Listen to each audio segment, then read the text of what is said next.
Hello viewers, আজকে আমি আপনাদেরকে বলবো আইবুপ্রোফেন 400 mg ট্যাবলেট সম্পর্কে। এটি একটি এনএসিআইডি গ্রুপের ট্যাবলেট, মানে হচ্ছে non steroidal anti inflammatory tablet.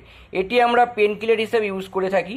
যদি আমাদের গা হাত পা ব্যথা করে, মাথা ব্যথা করে, যদি দাঁতে ব্যথা হয়, যদি থ্রোট পেন হয় বা ব্যাক পেন হয়, বিভিন্ন পেনের ক্ষেত্রে আমরা এই ট্যাবলেটটিকে ব্যবহার করতে পারি।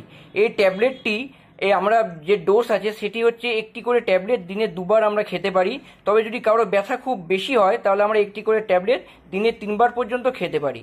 এবার চলে আসি, এই ট্যাবলেটটি কারা কারা খেতে পারবেন না।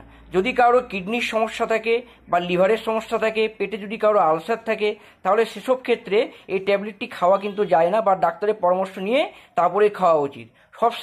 সবশেষে বলে রাখা দরকার, এই ট্যাবলেটটি হচ্ছে শিডিউল এইচ ড্রাগ। এটি আমাদের ডাক্তারের প্রেসক্রিপশন করেই, তারপরে ডাক্তারের প্রেসক্রিপশন নিয়েই দোকান থেকে কেনা উচিত। তাছাড়া কিন্তু আমাদের